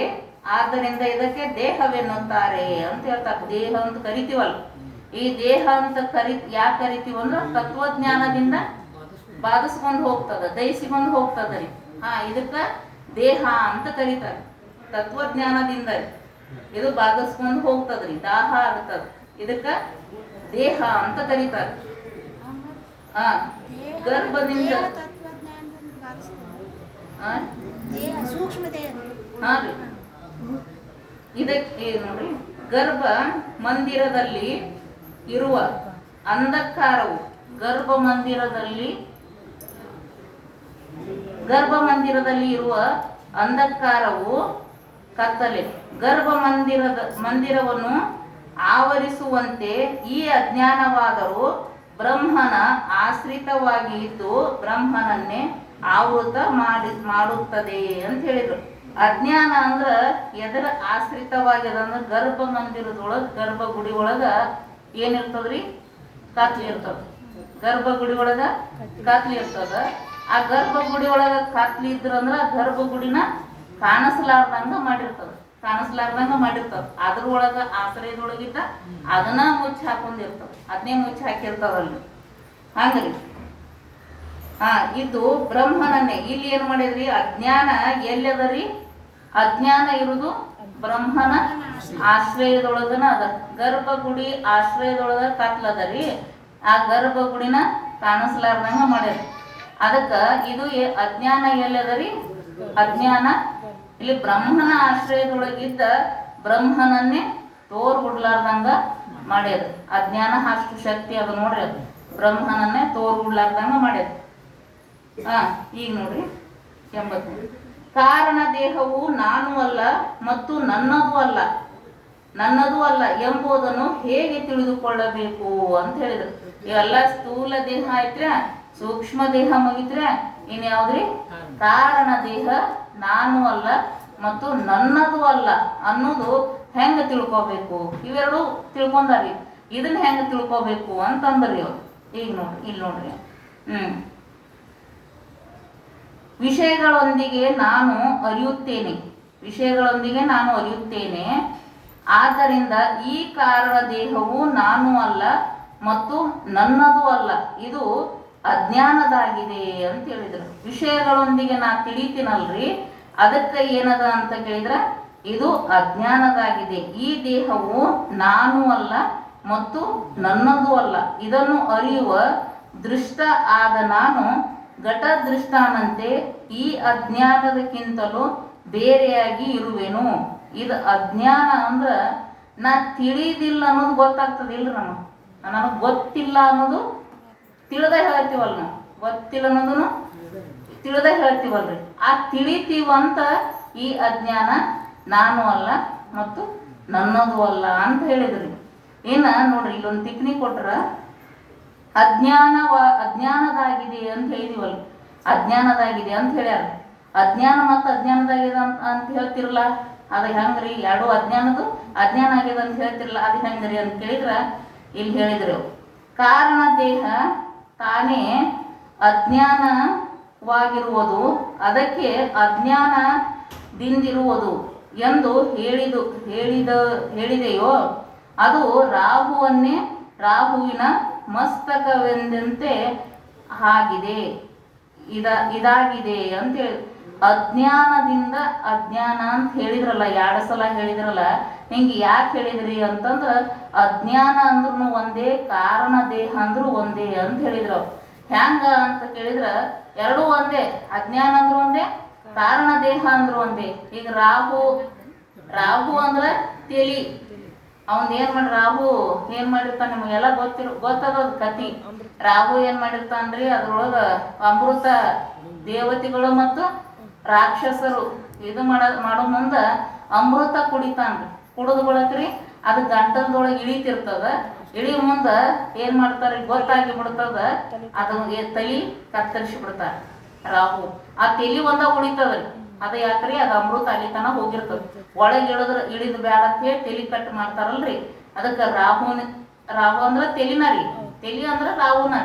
ಹಂಗ ಅಜ್ಞಾನ ಅಂದ್ರನ ಕಾರಣ ದೇಹ ಅಂದ್ರನ ಅಜ್ಞಾನ. ಮತ್ತು ರಾಹುವಿನ ತಲಿ ಅಂದಂಗ ಆಗ್ತದ. ರಾಹು ಅಂದ್ರನ ತಲಿ, ಎಲ್ಲಿ ರಾಹು ಅಂದ್ರನ ಶಿರ ತಲಿನ, ಮತ್ತು ಅಜ್ಞಾನ ಅಂದ್ರ ಕಾರಣ ದೇಹ, ಕಾರಣ ದೇಹ ಅಂದ್ರ ಅಜ್ಞಾನ. ಅದು ಎರಡೂ ಒಂದೇ ಅದ, ರಾಹುವಿನ ತಲಿ ಅಂದಂಗ ಆಗ್ತದ ಅಂತ ಅವ್ರು ಹೇಳಿದರು. ಅದರಂತೆ ಇತಿ ಶ್ರೀ ವಿಚಾರ ಚಂದ್ರೋದಯದಲ್ಲಿ ಇರುವ 3 ದೇಹಗಳನ್ನು ನೋಡುವ ದೃಷ್ಟ ದೃಷ್ಟ ನಾನು ಎಂಬ 3ನೇ ಕಲಾ ಸಮಾಪ್ತವಾಯಿತು ಅಂತ ಹೇಳಿದರು. ಇಲ್ಲಿ ತನ ಅವ್ರು ಏನು ಮಾಡಿದ್ರು ಅಂದ್ರೆ, ಸ್ಥೂಲ ದೇಹ ಮೊದಲು 25 ತತ್ವಗಳಿಂದ ಕೂಡಿದಂಥ ಸ್ಥೂಲ ದೇಹ, ಅದನ್ನು ಏನು ಮಾಡ್ತಾನಂದ್ರೆ ನಾ ಅರಿತೀನಲ್ಲ, ಅದಕ್ಕೆ ಆ ಸ್ಥೂಲ ದೇಹ ನಾನು ಅಲ್ಲ ಮತ್ತು ನನ್ನದು ಅಲ್ಲ ಅಂತ ಹೇಳಿದ್ರು. 25 ತತ್ವಗಳಿಂದ ಕೂಡಿದಂಥ ಸ್ಥೂಲ ದೇಹ ಮತ್ತು ಸೂಕ್ಷ್ಮ ದೇಹ ರೀ. ಸೂಕ್ಷ್ಮ ದೇಹ ಅಂದ್ರೆ 17 ತತ್ವಗಳಿಂದ ಕೂಡಿದಂಥ ಸೂಕ್ಷ್ಮ ದೇಹ ಅದ ರೀ. ಆ ಸೂಕ್ಷ್ಮ ದೇಹನೂ ನಾನು ಅಲ್ಲ ಮತ್ತು ನನ್ನದು ಅಲ್ಲ ಅಂತ ಹೇಳಿದ್ರು. ಆಮೇಲೆ ಯಾವ ದೇಹ ರೀ? ಕಾರಣ ದೇಹ. ಆ ಕಾರಣ ದೇಹವನ್ನು ನಾ ಅರಿತೀನಿ ಅಂತ ಅದಕ್ಕೆ ನಾನು ಅಜ್ಞಾನ ನನ್ಗೆ ಗೊತ್ತಿಲ್ಲ ಅಂತ ನಾವು ತಿಳಿದಾಗ ಹೇಳ್ತೀವಿ, ಗೊತ್ತಿಲ್ಲ ಅಂತ ತಿಳಿದಾಗ ಹೇಳ್ತೀವಿ.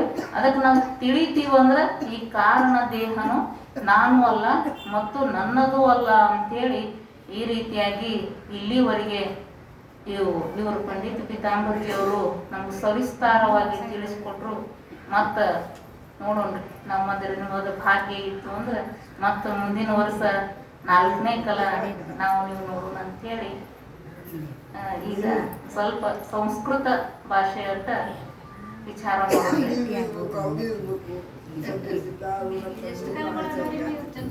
16 ಕಲೆ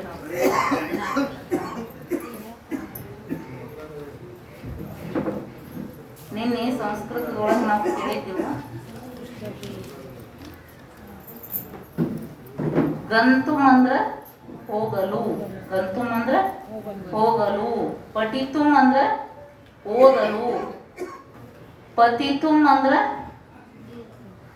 ಬೀಳಲು, ಕ್ರೀಡಿತುಂ ಅಂದ್ರ ಆಡಲು, ವಕ್ತುಂ ಅಂದ್ರ ಹೇಳಲು, ಪಾತುಂ ಅಂದ್ರ ಕುಡಿಯಲು, ಲೇಖಿತುಂ ಅಂದ್ರ ಬರೆಯಲು, ದ್ರಷ್ಟುಂ ನೋಡಲು, ಪ್ರಶ್ನುಂ ಪ್ರಶ್ನಿಸಲು, ಭವಿತುಂ ಮೇಲಿತುಂ, ತೆಕ್ತುಂ ಅಂದ್ರ ತ್ಯಜಿಸಲು, ಖಾದಿತುಂ ಏನಿಲ್ಲಿ ಹೇಳ್ತೀವ್ರಿ ನೋಡ್ರಿ, ಒಂದೆರಡು ವಿಷಯ ಇವು ವಾಕ್ಯ ಮಾಡೋಣ. ಖಾದಿತುಂ ಅಂದ್ರ ತಿನ್ನಲು, ಖಾದಿತುಂ ಅಂದ್ರ ತಿನ್ನಲು, ತಿನ್ನಲು. ಈಗ ನೋಡ್ರಿ, ಅಹಂ ಫಲಂ ಆಮ್ರ ಫಲಂ ಖಾದಿತುಂ ಬಹು ಇಚ್ಛಾಮಿ, ಕದಲಿ ಫಲಂ ಅಹಂ ಕದಲಿ ಫಲಂ ಖಾದಿತುಂ ಇಚ್ಛಾಮಿ. ಹೇಳ್ತೀರಿ? ಅಹಂ ಸಿದ್ಧಾರೂಢ ಕಲಾಪ್ರಸಾದ ಖಾದಿತುಂ ಬಹು ಇಚ್ಛಾಮಿ.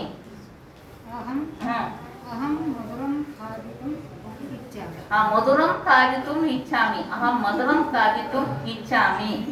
ಖಾದಿತುಂ ಜ್ಞಾತುಂ, ಜ್ಞಾತುಂ ಜ್ಞಾತುಂ ಅಂದ್ರ ತಿಳಿಯಲು, ತಿಳಿಯಲು, ಜ್ಞಾತುಂ ಅಂದ್ರೆ ತಿಳಿಯಲು ಇಚ್ಛಿಸುತ್ತೇನೆ. ಏನ್ ತಿಳಿಯಕ್ಕೆ ಇಚ್ಛಾ ಮಾಡ್ತೀವಿ? ಸಂಸ್ಕೃತ ಜ್ಞಾತುಂ ಇಚ್ಛಾಮಿ, ಸಂಸ್ಕೃತವನ್ನು ತಿಳಿಯಲು ಇಚ್ಛಿಸುತ್ತೇನೆ.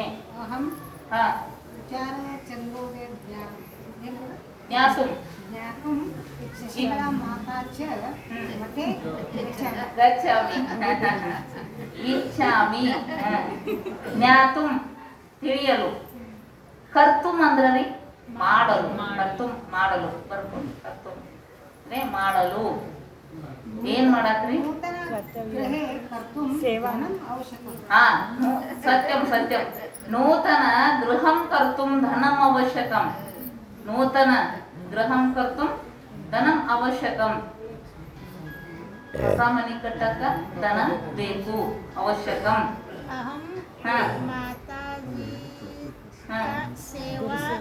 ಕರ್ತುಂ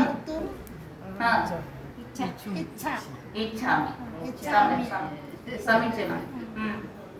ಜ್ಞಾತುಂ ಕರ್ತುಂ. ಶ್ರೋತುಂ ಅಂದ್ರೆ ಕೇಳಲು, ಶ್ರೋತುಂ ಅಂದ್ರೆ ಕೇಳಲು. ಹೇಳ್ತೀರಿ? ಕೇಳಲು. ಅಹಂ ಪ್ರವಚನಂ ಶ್ರೋತುಂ ಮಂದಿರಂ ಗಚ್ಚಾಮಿ, ಪ್ರವಚನ ಕೇಳಲು ಮಂದಿರಕ್ಕೆ ಹೋಗ್ತೀನಿ. ಪ್ರವಚನ ಶ್ರೋತುಂ ಮಂದಿರಂ ಗಚ್ಚಾಮಿ. ಯೋಗಾಸನಂ ಕರ್ತುಂ ಮಂದಿರಂ ಗಚ್ಚಾಮಿ. ದರ್ಶನಂ ಕರ್ತುಂ ಮಂದಿರಂ ಗಚ್ಚಾಮಿ. ಅಹಂ ಭೋಜನಂ ಕರ್ತುಂ ಭೋಜನಾಲಯಂ ಗಚ್ಚಾಮಿ. ಊಟ ಮಾಡಕ್ಕ ಅಡಿಗೆ ಮನೆಗೆ ಹೋಗ್ತೀನಿ. ಹೇಳ್ತೀರಿ? ಅಹಂ ದೇವ ಪೂಜಾ ಕರ್ತುಂ ದೇವಾಲಯಂ ಗಚ್ಚಾಮಿ. ದೇವಾಲಯಂ ಗಚ್ಚಾಮಿ. ಪೂಜಾಂ ಕರ್ತುಂ ದೇವಾಲಯಂ ಗಚ್ಚಾಮಿ. ದಾತುಂ ದಾತುಂ ಅಂದ್ರೆ ರೀ ಕೊಡಲು. ದಾತುಂ ಅಂದ್ರೆ ಕೊಡಲು, ಕೊಡು.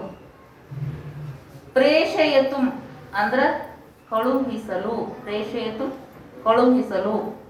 ಪ್ರಕ್ಷಾಲಯತುಂ ತೊಳೆಯಲು. ಪ್ರಕ್ಷಾಲಯತುಂ ಅಂದ್ರ ತೊಳೆಯಲು, ತೊಳೆಯಲು.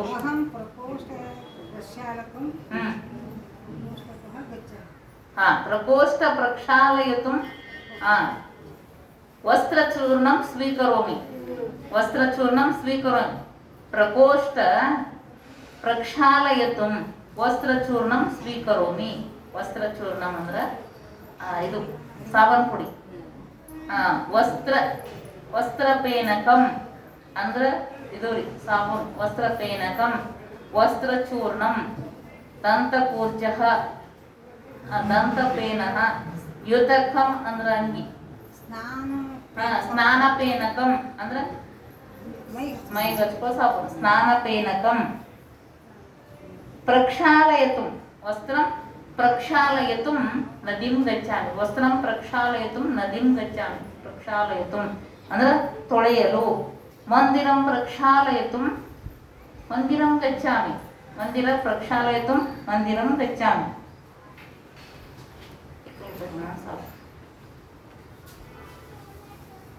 ಇಲ್ಲಿ ನೋಡ್ರಿ, ಬಾಲಕಃ ಅಂದ್ರ ಬಾಲಕನು. ಸಹ ಅಂದ್ರ ಅವನು. ಸಹ ಅವನು. ಏಷಃ ಇವನು. ಕಹ ಅಂದ್ರ ಯಾವನು. ಬರ್ಕೋತೀರ? ಇಲ್ಲ ಇದ್ರಾಗ ಇದನ್ನ ಇದು ಮಾಡ್ಕೊಳಕೇತ ನೋಡ್ರಿ. ಸಹ ಅಂದ್ರ ಅವನು. ಸಹ ಅಂದ್ರ ಅವನು. ಏಷಃ ಅಂದ್ರ ಇವನು. ಏಷಃ ಅಂದ್ರ ಇವನು. ಕಹ ಅಂದ್ರ ಯಾವನು. ಕಹ ಅಂದ್ರ ಯಾವನು. ಭವಾನ್ ಅಂದ್ರ ನೀನು. ಭವಾನ್ ಅಂದ್ರ ನೀನು. ಬಾಲಿಕಾ ಅಂದ್ರ ಹುಡುಗಿ. ಸಾ ಅಂದ್ರ ಅವಳು. ಸಾ ಅಂದ್ರ ಅವಳು. ಏಷಾ ಅಂದ್ರ ಇವಳು. ಕ ಅಂದ್ರ ಯಾವಳು. ಭವತಿ ಅಂದ್ರ ನೀನು. ಬರ್ಕೊಂಡ್ರಿ? ಈಗ ನೋಡ್ರಿ ಇದ್ರಾಗ ಒಂದು ನೋಡ್ರಿ. ಸಹ ಅಂದ್ರ ಏನ್ರಿ? ಸಹ ಅಂದ್ರ ಏಷಃ ಅಂದ್ರ ಕಹ ಅಂದ್ರ ಯಾವನು. ಭವಾನ್ ಅಂದ್ರ ನೀನು. ನೀನು. ಇಷ್ಟ ಗೊತ್ತಾಯ್ತಲ್ರಿ? ನೋಡ್ರಿ, ಬಾಲಕಃ ಅಂದ್ರ ಹುಡುಗಿ ಹುಡುಗನು. ಬಾಲಕ ಅಂದ್ರ ಹುಡುಗನು. ಸಹ ಅಂದ್ರ ಅವನು. ಸಹ ಅಂದ್ರ ಸಹ ಅಂದ್ರ ಸಹ ಅಂದ್ರ ಸಹ ಅಂದ್ರ ಅವನು. ಅವನು ಅಂದ್ರ ಅವನು ಅಂದ್ರ ಏನ್ ಹೇಳ್ರಿ? ಸಹ. ಸಹ ಅಂದ್ರ ಅವನು. ಅವನು ಅಂದ್ರ ಸಹ. ಸಹ. ಏಷಃ ಅಂದ್ರ ಇವನು. ಏಷಃ ಅಂದ್ರ ಇವನು. ಇವನು ಅಂದ್ರ ಏಷಃ. ಇವನು ಅಂದ್ರ ಏಷಃ. ಸಹ ಅಂದ್ರ ಅವನು. ಅವನು ಅಂದ್ರ ಸಹ. ಸಹ. ಸಹ. ಸಹ ಅಂದ್ರ ಅವನು. ಅವನು ಅಂದ್ರ ಸಹ. ಏಷಃ ಅಂದ್ರ ಇವನು. ಇವನು ಅಂದ್ರ ಏಷಃ. ಏಷಃ ಅಂದ್ರ ಇವನು. ಸಹ ಅಂದ್ರ ಅವನು. ಸಹ ಅಂದ್ರ ಅವನು. ಏಷಃ ಅಂದ್ರ ಇವನು. ಇವನು. ಭವಾನ್ ಅಂದ್ರ ನೀನು. ಈಗ ನೋಡ್ರಿ, ಅವನು. ಈಗ ನೋಡ್ರಿ, ಇವನು ಹೋಗುತ್ತಾನೆ, ಅವನು ಹೋಗುತ್ತಾನೆ. ಹೇಳ್ತೀರಿ? ಬಾಲಕ ಸಹ. ಹೇಳ್ತೀರಿ? ಇವನು ಹೋಗುತ್ತಾನೆ. ಅವನು ಹೋಗುತ್ತಾನೆ. ಹೇಳ್ತೀರಿ? ಇವನು ಹೋಗುತ್ತಾನೆ, ಅವನು ಹೋಗುತ್ತಾನೆ. ಹೇಳಿ. ಗಚ್ಚತಿ. ಏಷಃ ಗಚ್ಚತಿ ಹ್ಮ್. ಇವನು ಹೋಗುತ್ತಾನೆ ಹಾ. ಸಹ ಗಚ್ಚತಿ ಅವನು ಹೋಗುತ್ತಾನೆ. ಏಷಃ ಗಚ್ಚತಿ ಇವನು ಹೋಗುತ್ತಾನೆ. ಸಹ ಗಚ್ಚತಿ ಅವನು ಹೋಗುತ್ತಾನೆ. ಭವಾನ್ ಗಚ್ಚತಿ ಅಂದ್ರೆ ನೀನು ಹೋಗುತ್ತಿ. ಭವಾನ್ ಗಚ್ಚತಿ ನೀನು ಹೋಗುತ್ತಿ. ಈಗ ನೋಡಿ ಗಚ್ಚತಿ ಅಂತ ಹೇಳಿದ್ರೆ ಪಠತಿ ಅಂದ್ರೆ ಓದುತ್ತಾನೆ ಅಂತ ಆಯ್ತು. ಈಗ ನೋಡ್ರಿ ಇವನು ಓದುತ್ತಾನೆ ಅನ್ನಕ್ರಿ ಸಹ ಇವನು ಸಹ ಪಠತಿ ಇವನು ಓದುತ್ತಾನೆ ಏಷಃ ಪಠತಿ. ಏಷಃ ಪಠತಿ. ಅವನು ಓದುತ್ತಾನೆ ಸಹ ಸಹ ಪಠತಿ ಸಹ ಪಠತಿ. ಅವನು ಓದುತ್ತಾನೆ ಸಹ ಪಠತಿ. ಈಗ ನೋಡ್ರಿ ಪಠತಿ ಆಯ್ತು. ಈಗ ನೋಡ್ರಿ ವದತಿ. ವದತಿ ಅಂದ್ರೆ ಏಳು ಹೇಳುದು. ಇವನು ಹೇಳುತ್ತಾನೆ ಅನ್ನಕ ಸಹ ಏಷಃ ಏಷಃ ವದತಿ ಪಠತಿ. ಏಷಃ ವದತಿ. ವದತಿ ಏಷಃ ವದತಿ. ಅವನು ಹೇಳುತ್ತಾನೆ ಸಹ ವದತಿ ಸಹ ವದತಿ. ಸಹ ವದತಿ ವದತಿ. ಈಗ ನೋಡ್ರಿ ಪಿಬತಿ ಅಂದ್ರೆ ಕುಡಿಯುವುದು ಕುಡಿದ್ರಿ. ಪಿಬತಿ ಅಂದ್ರೆ ಕುಡಿದ್ರಿ. ಈಗ ಇವನು ಕುಡಿಯುತ್ತಾನೆ ಏನರೇ ಏಷಃ ಏಷಃ ಪಿಬತಿ ಪಿಬತಿ ಏನ್ರಿ ಕ್ಷೀರಂ ಪಿಬತಿ. ಹಾಲು ಕುಡಿಯಕ್ಕೆ ಕೇಳ್ರಿ. ಏಷಃ ಪಿಬತಿ ಸಹ ಪಿಬತಿ. ಇವನು ಕುಡಿಯುತ್ತಾನೆ ಏಷಃ ಕ್ಷೀರಂ ಪಿಬತಿ. ಕ್ಷೀರಂ ಅಂದ್ರೆ ಹಾಲು. ಕ್ಷೀರಂ ಪಿಬತಿ. ಇವನು ಹಾಲು ಕುಡಿಯುತ್ತಾನೆ. ಅವನು ಹಾಲು ಕುಡಿಯುತ್ತಾನೆ. ಹೇಳ್ತೀರಿ? ಏಷಃ ಕ್ಷೀರಂ ಪಿಬತಿ ಔಷಧಂ ಪಿಬತಿ. ಇವನು ಹಾಲು ಕುಡಿಯುತ್ತಾನೆ. ಅವನು ಹಾಲು ಕುಡಿಯುತ್ತಾನೆ. ಏಷಃ ಕ್ಷೀರಂ ಪಿಬತಿ ಸಹ ಕ್ಷೀರಂ ಪಿಬತಿ ಆ? ಸಹ ಕ್ಷೀರಂ ಪಿಬತಿ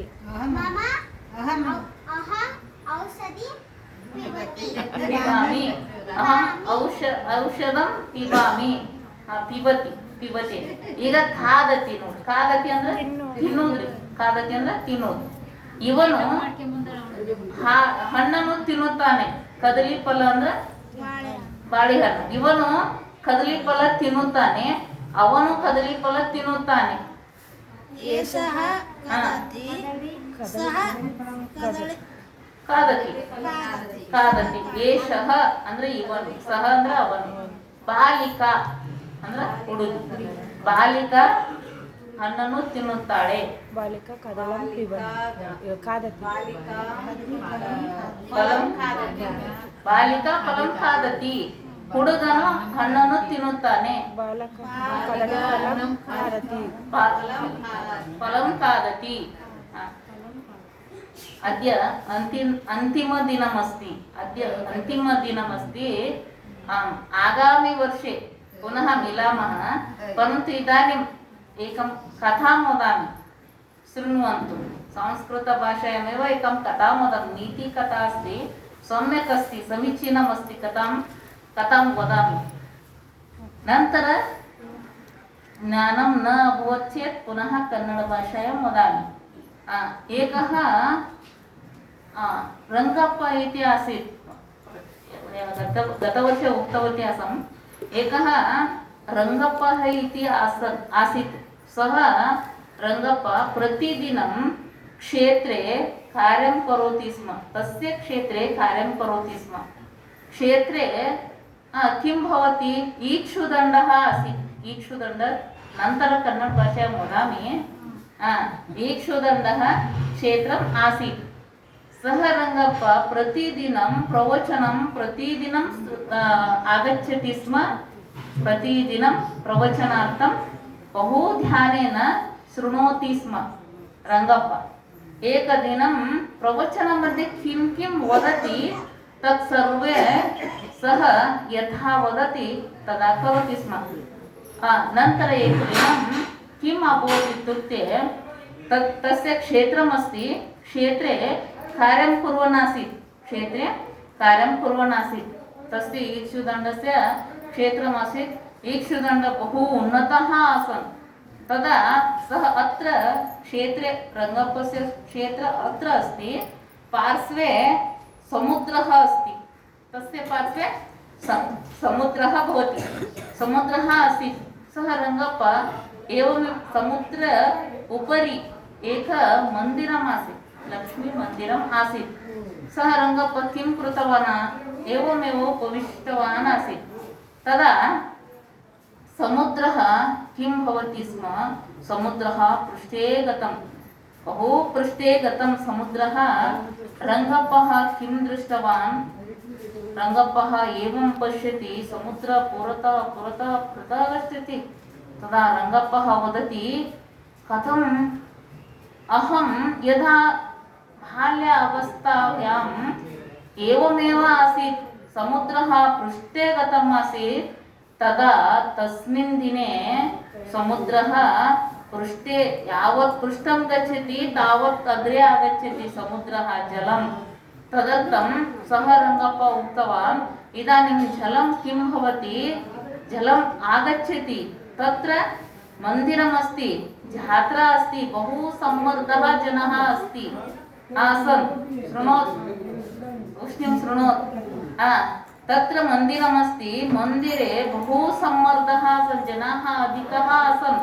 तदा रङ्गप्पः पृष्टवान् विचारं कृतवान् ते सर्वे जनाः इदानीं मरणं प्राप्नोति समुद्रजले गच्छति इदानीं तेषां कथं रक्षणं करोमि इति रङ्गप्पः बहु विचारं कृतवान् कृतवान् परन्तु न उपायं न आगच्छति किं करोमि जनाम् आहूतवान् भवन्तः आगच्छन्तु भवान् इदं जले गच्छन्ति भवन्तः सर्वे मरणं प्राप्नोति भवन्तः आगच्छतु इति रङ्गप्पः आहूतवान् परन्तु ते जनाः न श्रुतवन्तः तदा रङ्गप्पः किं कृतवान् कथं रक्षणं करोमि तेषां कथं जीवरक्षणं करोमि इति बहु एवमेव कृतवान् तदा किम् अभवत् एकविचारम् आगतं रङ्गप्पस्य शिरे एकविचारम् आगतं तदा किं कृतवान्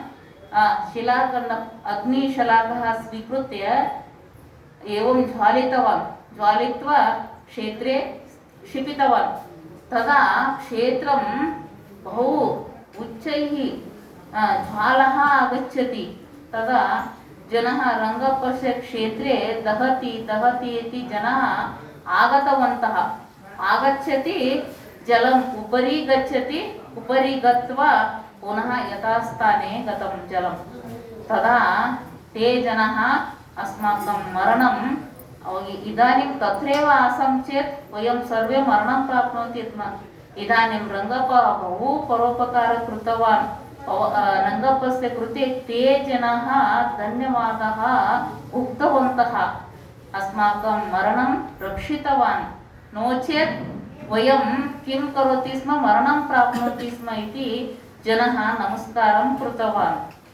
तदर्थं वदति परोपकाराय फलन्ति वृक्षाः परोपकाराय वहन्ति नद्यः परोपकाराय दुवन्ति गावः परोपकारार्थ इदं शरीरमिति एकश्लोकमेव अस्ति तादृशी परोपकारार्थ इदं शरीरम् इति अस्ति कन्नड भाषायाम् उक्त्वा समापयामि किञ्चित् ज्ञानम् अभवत् ಸ್ವಲ್ಪ ತಿಳಿದ್ರಿ ಎಲ್ಲರಿಗೆ ಆದ್ರೆ ಪೂರಾ ತಿಳಿದಿಲ್ಲ ಕಿಂಚಿತ್ ಜ್ಞಾನ ಅಸ್ತಿ ಅಭವತ್ ರಂಗಪ್ಪ ಅಂತಿದ್ರಿ ಅವ ಏನ್ ಮಾಡ್ತಿದ್ದಂದ್ರೆ ಹೊಲದಾಗ ಕೆಲಸ ಮಾಡ್ತಿದ್ ಹೊಲ ಇತ್ತ ಕೆಲಸ ಮಾಡ್ತಿದ್ ಈಕ್ಷುದಂಡ ಅಂದ್ರೆ ಕಬ್ಬಿನ ಪಡ ಐತ್ರಿ ಅವ್ನು ಈಕ್ಷುದಂಡ ಅಂತಾರದ ಕಬ್ಬಿನ ಪಡ ಇತ್ತು ಅಲ್ಲಿ ಕೆಲಸ ಮಾಡ್ತಿದ್ ರಂಗಪ್ಪತ್ತ ಅದು ಎಲ್ಲಿತ್ತಂದ್ರೆ ಸಮುದ್ರ ಸಮೀಪ ಇತ್ರಿ ಅವ್ ಸಮುದ್ರ ಸಮೀಪ ಅವ್ನ ಹೊಲ ಇತ್ತು ಅವನ್ ಏನ್ ಮಾಡಿದಂದ್ರ ರಂಗಪ್ಪ ಒಂದ್ಸಲ ಸಮುದ್ರ ನೋಡ್ಕೋತ ಕುಂತಿದ್ದ ಅದು ಸಮುದ್ರ ಮ್ಯಾಲ ಒಂದು ಲಕ್ಷ್ಮೀ ಗುಡಿ ಜಾತ್ರೆ ಇತ್ರಿ ಗುಡಿದು ಜಾತ್ರೆ ಇತ್ತು ಅವಾಗ ಅವ ಏನ್ ಮಾಡಿದಂದ್ರ ಹೊಲದಾಗ ನೋಡ್ಕೋತ ಕುಂತಿದ್ದ ತನ್ನ ಹೊಲ ಹಾಕಿದ್ದೆಲ್ಲ ಬೆಳೆದಿತ್ತು ಅದನ್ನ ನೋಡ್ಕೋತ ಕುಂತಿದ್ದ ಅಕಸ್ಮಾತ್ ಸಮುದ್ರ ಕಡೆ ಅಂಚಿತ್ ಹೋಯ್ತು ನೋಡಿದ ಕೂಡಲೇ ಸಮುದ್ರ ಏನ್ ಮಾಡಿತ್ತು ಅಂದ್ರೆ ಭಾಳ ಹಿಂದೆ ಸರಿದಿತ್ರಿ ಅದು ಹಿಂದೆ ಸರಿದು ಹೋಗ್ಬಿಟ್ಟಿತ್ರಿ ಸಮುದ್ರ ಅವ ಅಂದ ಸಮುದ್ರ ಎಷ್ಟ್ ಹಿಂದೆ ಸರಿತೈತಿ ನೋಡ್ರಿ ಅಷ್ಟು ಮುಂದೆ ಬರ್ತದ್ರಿ ಅದು ಅದಕ್ಕ ಆ ಲಕ್ಷ್ಮೀ ಗುಡಿ ಜಾತ್ರೆ ನಡೆದಿತ್ತಲ್ರಿ ಭಾಳ ಜನ ಇದ್ರು ಹಿಂದೆ ನಾ 40 ವರ್ಷ ಹಿಂದೆ ಸರಿದಿತ್ತು ಸಮುದ್ರ ಮತ್ತ ಆ ಲಕ್ಷ್ಮೀ ಗುಡಿದ ಏನ್ ಜಾತ್ರೆ ನಡೆದದಲ್ಲ ಲಕ್ಷ್ಮೀ ಗುಡಿ ಮ್ಯಾಲ ಹಾದ ಅವಾಗ ಎಷ್ಟೋ ಮಂದಿ ನೀರ್ ಪಾಲ ಹೋಗಿದ್ರು ಮತ್ತ ಈಗೂ ಹಂಗ ಹಿಂದ್ ಸರ್ದೈತಿ ಇನ್ನು ಅವ್ರನ್ನ ಹೆಂಗ್ ಕರಿಬೇಕು ಅದ್ ಹಿಂದೆ ಸರ್ದಿತ್ತಲ್ರಿ ಅವ್ರ ಜೀವ ಉಳಿಸ್ಬೇಕಲ್ಲ ಹೆಂಗ್ ಕರಿಬೇಕಂತ ಅವ್ರನ್ನೆಲ್ಲ ಕರೆದ್ರಿ ಕೈ ಮಾಡಿ ಕರೆದ ಒದರಿದ ಅವ್ರ ಏನ್ ಮಾಡತ್ತಿರ್ರಿ ಜಾತ್ರೆಯಾಗ ಮಗನಾಗಿರ್ರಿ ಅವ್ರಲ್ಲಿ ಇವ್ನ ಮಾತು ಕೇಳಿಸ್ಕೋಬೇಕು. ಅವ್ರಂದ್ರು ಇಲ್ರಿ ಈ ಕಡೆ ಬರ್ರಿ ಬರ್ರಿ ಅಂತ ಕರ್ದ ಅವ್ರಿಗೆ ನೀವು ಸಾಯ್ತಿರ, ನೀರು ಬರ್ತಾವ, ಸಮುದ್ರ ಮ್ಯಾಲ ಬರ್ತೈತಿ, ಈಗ ಅದು ಹಿಂಸದೈತಿ, ಬರ್ರಿ ಬರ್ರಿ ಬರ್ರಿ ಅಂತ ಯಾರು ಬರ್ಲೇ ಇಲ್ಲ, ಯಾರು ಕೇಳೇ ಇಲ್ಲ. ಅವ್ರ ಜೀವ ಹೆಂಗ್ ಉಳಿಸ್ಬೇಕಂತ ಹೇಳಿ ರಂಗಪ್ಪ ಭಾಳ ತಳಮಳ ಆಗಬೇಕಿತ್ತು. ಹೆಂಗ್ ಉಳಿಸ್ಬೇಕಂತ ಹೇಳಿ ಆಮೇಲೆ ಏನ್ ಮಾಡಿದ ಅಂದ್ರ ತಂದ ಒಂದು ಫಲ ಇತ್ತಲ್ರಿ, ಅದು ಏನ್ ಹಾಕಿದ್ರಿ ಅಮ್ಮ? ಕಬ್ಬು ಹಾಕಿದ್ರಿ. ಅವಾಗ ಅವ ಏನ್ ಮಾಡಿದಂದ್ರ ಈಗ ಹೆಂಗ ಕರ್ದ ಅವ್ರೇನ್ ಬರ್ಲಿಲ್ಲ, ಅವ್ರ ಹೆಂಗಾರ ಮಾಡಿ ಜೀವ ಉಳಿಸ್ಬೇಕಂತ ಹೇಳಿ ತಾನು ಹೊಲ ಇತ್ತಲ್ರಿ ಅದಕ್ಕ ಬೆಂಕಿ ಕೊರದು ಉರಿ ಹಚ್ಚಿಬಿಟ್ಟ. ತಾನು ಬೆಳೆನಿಗೆ ತಾನು ಹೊಲಕ್ಕನ ಉರಿ ಹಚ್ಚಿಬಿಟ್ಟ. ಅದು ಉರಿಯಾಕೈತ್ರಿ, ದನ ಉರಿಯಾಕೈತು. ಉರಿಯಾಕತ್ತನ ಮತ್ ಉರಿ ಹಾಯ್ತಾನ, ಜನ ಸುಮ್ಕೊಂಡಿರ್ತಾವಲ್ರಿ. ಅವ್ರೇನ್ ಮಾಡಿದ್ರಿ, ಎಲ್ಲಿದ್ರಿ ಅವ್ರು? ಲಕ್ಷ್ಮೀ ಗುಡಿ ಜಾತ್ರೆ ಮಾಡಿ ಇದ್ರಲ್ರಿ, ರಂಗಪ್ಪನ ಹೊಲಕ್ಕೆ ಉರಿ ಹಚ್ಚಾರಂತ ಎಲ್ಲ ಓಡಿ ಬಂದ್ರಿ. ಎಲ್ಲಾರು ಬರ ಓಡಿ ರಂಗಪ್ಪನ ಹೊಲಕ್ಕೆ ಬರೋದಕ್ಕ ನೀರ್ ಸಮುದ್ರ ನೀರ ಮ್ಯಾಗ ಹೋಯ್ತು ನೋಡ್ರಿ. ಮ್ಯಾಗ ಹೋಗಿ ತೆಳಗ್ ಹೋಗ್ಬಿಡಿ. ಅವ್ರು ಇಲ್ಲಿ ಬರೋದಕ್ಕ ಅವಾಗ ಅವ್ರು ಅಂದ್ರು, ಯಪ್ಪ ಏನ್ಪ ರಂಗಪ್ಪ ಭಾಳ ಚಲೋ ಆಯ್ತು, ನಿನ್ ಹೊಲಕ್ಕೆ ಉರಿ ಹೈತು, ಇಲ್ಲಂದ್ರೆ ನಾವು ಅಲ್ಲೇ ಸಾಯ್ತಿದ್ದೀವು, ನೀರಾಗ ಬಿದ್ದ ಸಮುದ್ರ ಪಾಲ್ ಹಾಕಿದ್ದೀವು, ಸಾಯ್ತಿದ್ದೀವು. ನೀನು ಹೊಲಕ್ಕೆ ಉರಿ ಹೈತಂತ ನಾವು ನಮ್ ಜೀವ ಉಳಿತಪ್ಪ ಅಂದ್ರೆ ಅವ್ರು ಅಂದ್ಕೂಡ್ಲೆ ಅವಾಗ ಅವಂದ ಆ ತಾನಾಗೆ ಹಚ್ಚಿಲ್ಲ, ನಾನ ಹಚ್ಚಿನಿ ಅಂತ. ಯಾಕ್ರಿ? ಅವ್ರ ಜೀವ ಉಳಿಸ್ಬೇಕಂತ ನಾ ಹಚ್ಚಿನಿ ಅಂತ ಹೇಳಿದ್ರು. ಅದಕ್ಕೆ ಪರೋಪಕಾರಾಯ ಫಲಂತಿ ವೃಕ್ಷ ಪರೋಪಕಾರಾಯ ವಹಂತಿ ನದ್ಯ ಪರೋಪಕಾರಾಯ ಧ್ರುವಂತಿ ಗಾವಹ ಪರೋಪಕಾರ ಅಂತ ಇದಂ ಶರೀರಂ ಅಂತ ಹೇಳ್ತಾರ. ಅದಕ್ಕೆ ಈ ಪರೋಪಕಾರಕ್ಕಾಗಿನ ಈ ಶರೀರ ಬಂದದ ಅಂತ ಈ ಕಥೆ ಅರ್ಥದ. ಹಂಗ ನಾವು ಈ ಪರೋಪಕಾರ ಮಾಡಕ ಈ ಶರೀರ ಬಂದವ ಅಂತ ಹೇಳಿ ನಾವು ಎಲ್ಲರೂ ಒಳ್ಳೆ ಮಾರ್ಗದಲ್ಲಿ ಸದ್ಗುರುನಾಥ ನಡೆದವರ ಮುಕ್ತಾಯ ಮಾಡ್ತೇವೆ.